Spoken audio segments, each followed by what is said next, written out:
So we've got our space looking pretty dang good. Now it's time to really upgrade the sound quality of our space, because no matter how good an image looks, if there's buzzy, echoey, distorted audio, people are either going to click away from your video or they're going to report you to the Better Sound Bureau. Don't know if I'm going to leave that in there. Okay.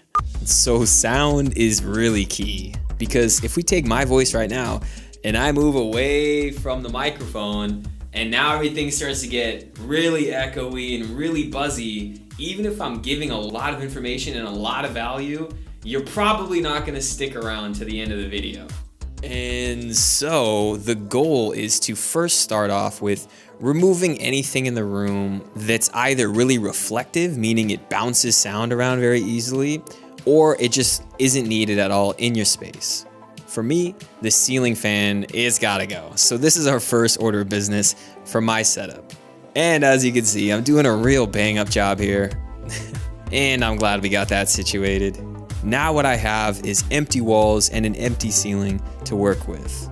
And what you want to do at this stage is find out where your sound from your own voice is going to be being projected to.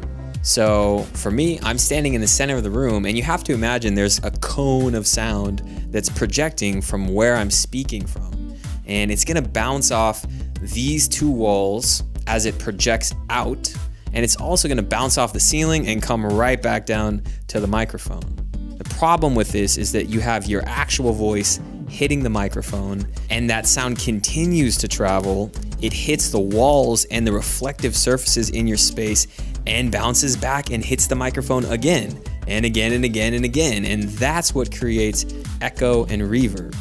So if you have rugs, curtains, tapestries, other soft items in your space like couches or cushiony chairs, all of these items are going to help to absorb the sound bouncing around in the room off the reflective items and stop them from bouncing back and hitting the microphone. Now, because my space isn't going to have any of those kind of items, I'm going to be adding some sound panels to my walls and to the ceiling. So if you're going to be doing the same, you want to mark the locations where all your stuff currently is, if you have to move it out of the way to install your sound panels or any of your sound dampening stuff.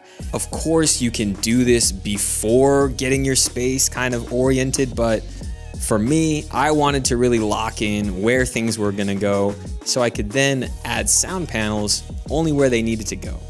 So here we go. We've got 50 of these bad boys, and now it's time to lay these out on the ground first so that we know we have the right amount for each wall and ceiling. Now there's a few different ways you can attach these to your wall.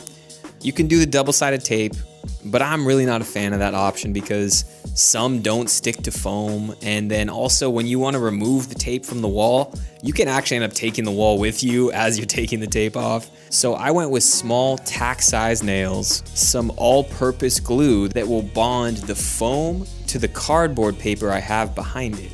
And the reason I wanted to do this is so that now I don't have to add 4 nails into each foam panel. Instead, I'm gonna bond multiple foam panels to one cardboard sheet, and then I have one big panel to work with.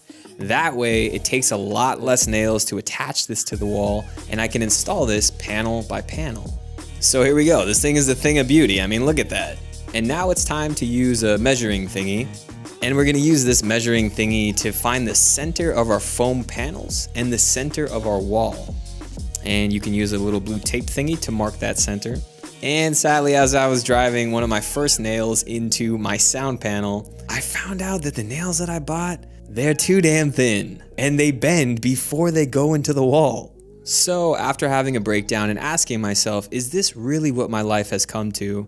I went down to the hardware store and got a new set of nails. And a little pro tip is you can actually Sharpie the heads of the nails because they're probably going to be silver and your sound panels are probably going to be black or very dark. And if you don't want a shiny little circular thing sticking out of your work of art, then you can take the Sharpie and color the top of the nails so that they actually blend in. Now, because one of my walls has a large metal panel for the circuit breaker of my house, what I did in this situation was grab some of these magnets during the nail debacle, and that's how I'm gonna attach the sound panels to this portion of the wall. And just like that, wonderful sound absorbing and actually quite aesthetically pleasing sound panels in your space. And as one final tip here, if you do have space between your panels, because it can be kind of hard to fit these together perfectly, you can use a little bit of black electrical tape. This is going to make the gap between panels a lot more seamless and a lot more clean. And now that you've set up an optimal recording space for audio, next we're going to dial in our audio settings and get our equipment that we're going to be using set up properly and ready to start shooting.